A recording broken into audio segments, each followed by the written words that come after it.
Hello, welcome back. We're taking a look today at the ego and how it operates.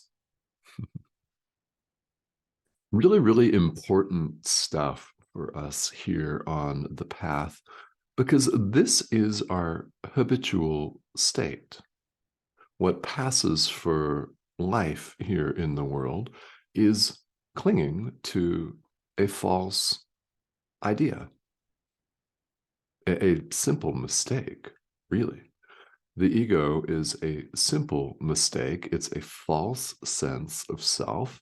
And we're going to spend some time here over the next few minutes taking a look at how it operates. And my hope here is that you come away more determined than ever to set it aside, glimpsing a bit of its deranged insanity.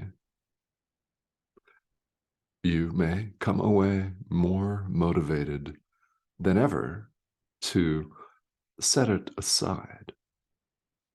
That's the hope today.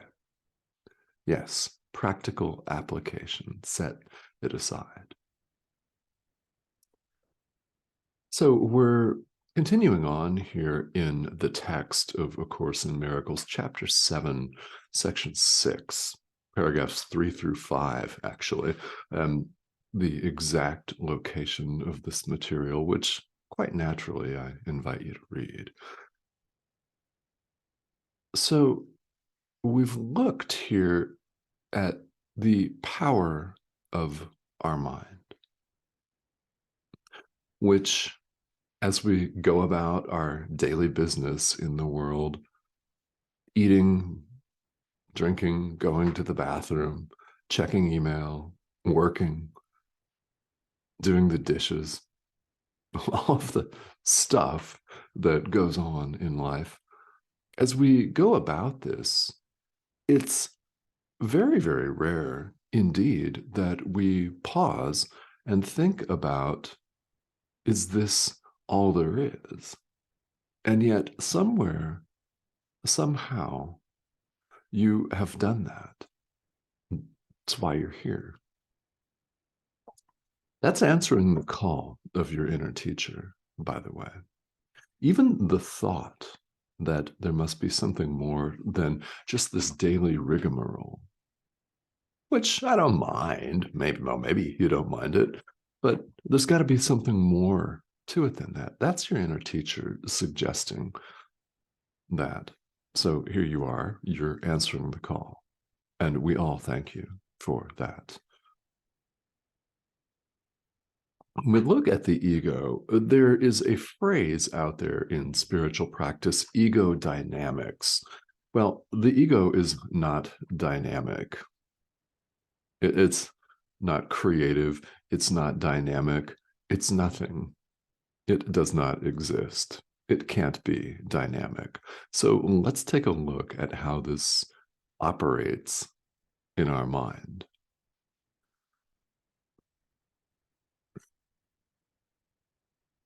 It's ingenious. The ego is ingenious at preserving itself.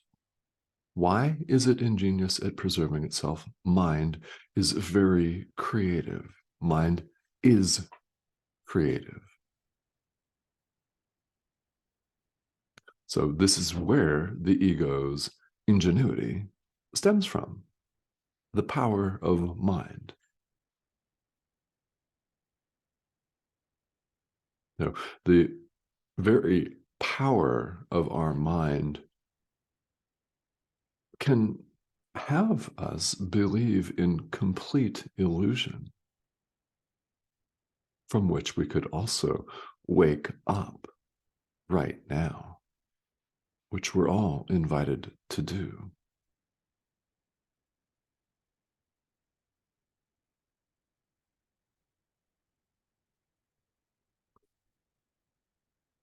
The insane thing here about the ego is the power of mind is something that the ego denies. It denies the very power that its existence is based on. It only seems to exist. It's completely dependent on the power of our mind. And the ego fears, and quite rightly, that the mind will know itself. When the mind knows itself, the natural thing to do is to set the ego aside. It does not want it, doesn't recognize it. You don't really want the ego. The ego tries to convince you that you do, and that all of the shiny objects on display here in the world are what you should be putting all of your energy and attention on at all times, and never going deep like you're going right now, never paying any attention to anything spiritual. No, that's all woo-woo stuff. It has nothing to do with what really matters. It's useless, esoteric, all of those things the ego says, and it may come in the form of someone else saying this to you and saying, why are you interested in this Course in Miracles thing? What is that? And if someone ever asks you that, you can bet that sooner or later, the Holy Spirit's going to go to work on them. Their inner teacher is going to go to work on them, and they're going to start thinking about it. And maybe this lifetime, they pick it up and start saying, there is no order of difficulty in miracles. What does that mean? They're asking their inner teacher. Too cool. And maybe they don't. But you're here, and the ego is terrified. It's absolutely terrified that we're all going to set it aside. And Jesus tells us here in the Course that in that one thing alone, it is correct. And of course it is.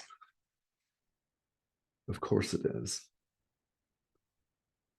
So because the ego rejects the very thing that preserves it, I mean, it rejects its own source, completely rejects it, which produces, quite naturally, anxiety, extreme anxiety. It's terrified. So what does it do? It projects this anxiety onto you. It's your fault. Sinner. That's where the idea of sin comes from. It's a separation idea. The ego is a separation idea, and it can't handle the fear and anxiety of knowing that it's opposed to its own existence, its own life force, so to speak, would simply dismiss it, and it knows this. So it is extraordinarily fearful and anxious and will never be anything but that. And it projects this onto you. Remember, the ego is the idea of separation itself. So what do we do when we feel afraid in the world? When we identify as an ego, we feel this anxiety, the ego's extraordinary anxiety and fear, and we can't stand it. Quite naturally, it's not pleasant, it's terrifying. It sucks. So we attempt to get it away from us as quickly and effectively as we can. We project it onto someone else. It's their fault. It's the government's fault. It's another nation state's fault. It's the weather's fault. It's the economy's fault. Everything projected outward. Apparently, there is no outward. It's a mistake. The ego is a simple mistake, but when we identify with it, we behave in the exact same manner, projecting. blaming other people, blaming other situations for our lot in life. It's always someone else's fault. This is a very large part of the reason why I'm fond of saying that spirituality is for grown-ups. Oh, yeah. Of course it is. It's an adult endeavor because part of this is accepting responsibility for all of this, not trying to put it out there. There's no one out there. There's no out there. It's all in our mind.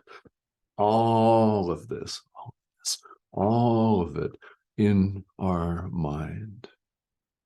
When you really think about that, that is powerful. Now, it can be scary the first time you hear it, especially, maybe. And if the 50th time, even, it can be mind blowing, but it's powerful. Mind is that powerful. It can make worlds. Because it can make them, it can unmake them. It can simply allow truth to be just as it is, which we're all invited to do. Ego was never there.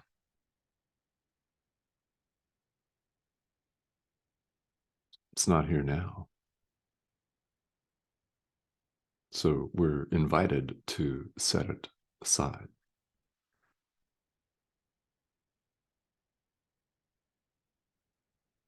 You are love. The ego denies this. You may experience this right now. You may be in the midst of saying, what do you mean I'm love? No, I'm not. I'm a human being. What are you talking about? If you're having those thoughts, hey, no problem, right? We've all had them on the path. You are love. You've never left your source. You are the thought of God. Ideas, you, me, your worst political enemy, all of us. Ideas leave not their source. Where are you in truth? Capital S the S, by the way. Thought of God. Source with a capital S. Where are you? Exactly. You're right at home in God, where you've always been. Let the ego freak out. Let it freak out. It's freaked out right now. It doesn't want you to believe any of this. It doesn't want you to practice any of this. It doesn't want you to forgive the world and the Son of God. But because it's so terrified, it doesn't really know what it wants. So the question for each and every one of us, would we follow this insanity as a guide when there's a much better guide available to us? Our inner teacher. Would we continue to follow the ego? And I hope today that you answered, no, I will not continue to follow this complete insanity. Because whether moment to moment we consider ourselves in life to be gripped by abject terror, I mean, when you think about that, being gripped by abject terror, an existential crisis on the biggest of levels, that doesn't sound very pleasant, does it? So if you found yourself thinking that all of the time, that you just deep down know that you're going to set yourself aside, that you don't exist at all, that you're simply a dream, a wild figment of the mind's imagination, that never was true to begin with. If you just knew that we're going to set you aside, you'd be terrified, right? It doesn't feel good to think about not existing at all and not being real. Well, guess what? You are real. You are love.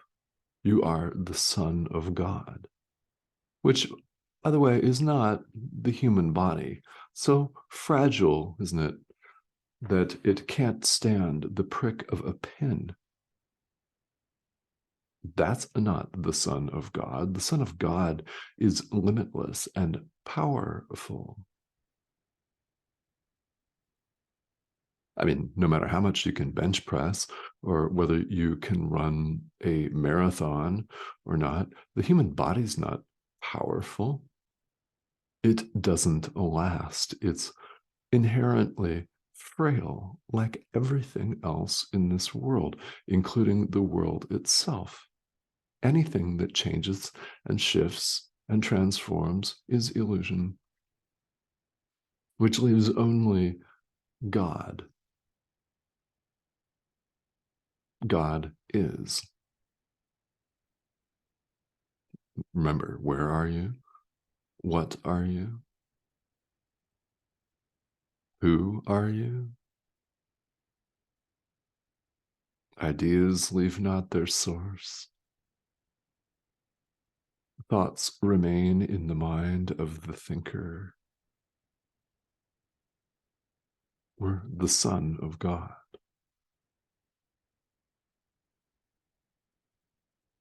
Let the ego be terrified of this. It's terrified anyway. It's fear itself. It's anxiety. It's high stress. It's abject panic. Let it freak out and flop and flail. It's nothing. It's very loud, isn't it? It always speaks first, while your inner teacher simply waits patiently for it to get on to the next shiny object. Then your inner teacher can speak to you and you can listen. The ego is constant panic mode. So the question for each and every one of us, again, is would we follow constant panic mode as a guide? And I hope the answer is no. No, right? So because the ego doesn't want you to set it aside, it opposes love. Frankly, it opposes love. It opposes all forms of appreciation. It opposes your true forgiveness of the Son of God, the world, the ego itself, time, space, everything in it, every idea, everything. It opposes all of that. It opposes your joining with your brother. It opposes this entire course. It opposes spirituality in every single form that it takes, the myriad forms that spiritual practice takes in this world. It's all one. There's multiplicity of form, but content is completely unified. The essence of spiritual practice is completely unified. Different traditions present it differently. This is just one door. There are many doors. The ego opposes all of them.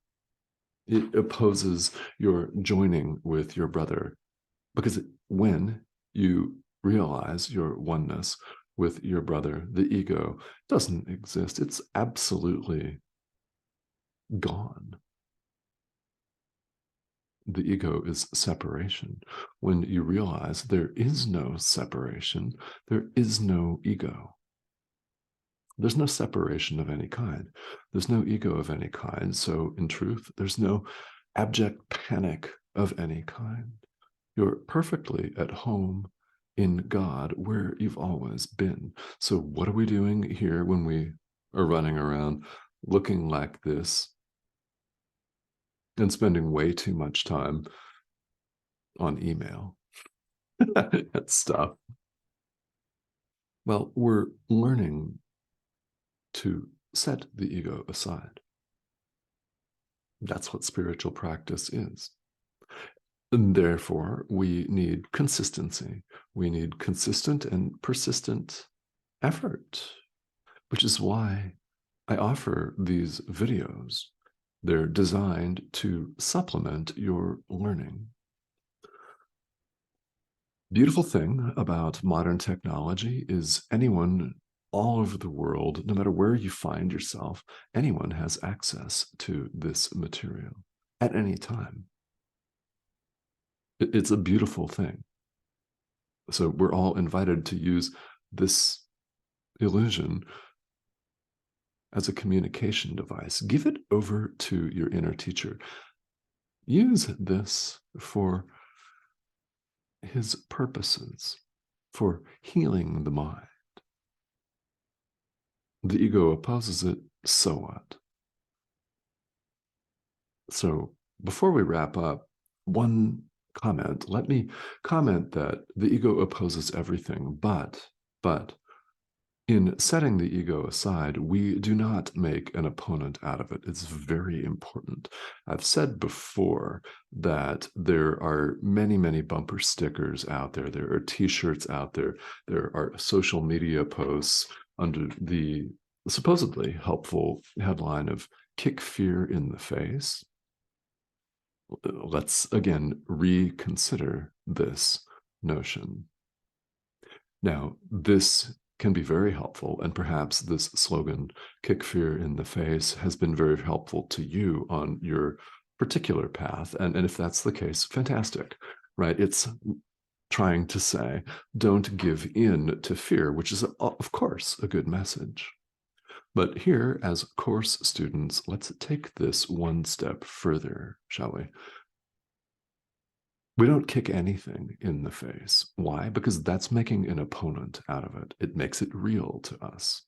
It reinforces separation to have a supposed opponent. You have no opponent. The ego does not exist. Therefore, we don't kick it in the face. We don't slap it in the face. We don't throw a drink in its face.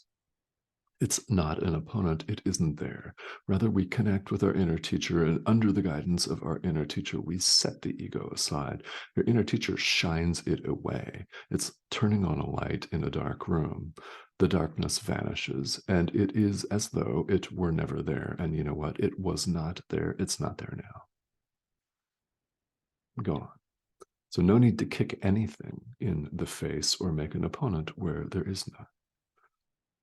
Your inner teacher never opposes. That's why the ego always speaks first in a dialogue. It always shrieks and shouts and does its little panic dance. And the Holy Spirit just waits. That's the teacher we should be listening to, our inner teacher. All right. So thank you, as always, for joining me. I'd love to have you subscribe to this channel. Thank you to those of you who have recently joined us. And the subscription button is this red arrow in the corner of your screen. So go ahead and click that. And please join us here. Thank you again to all of you who have asked some very, very good questions. In fact, the last video is in response to a common question about how to hear your inner teacher, how to listen to the voice of your inner teacher, the voice for God. So if you haven't seen that last video, go back and take a look at that. That's a handy one on the path. So that said, thank you to all of you for your questions. They're most welcome here. So the spiritual path should raise questions. I mean, really, what it boils down to is some serious self-inquiry, doesn't it? So if you've got questions, feel free to leave them here. It's entirely possible that your question benefits multiple people across space and time on the other side of the world whom you may never meet in person. And that's a very cool thing indeed. So yes, please leave questions here if you've got them, and I will talk to you very soon. Have a great day.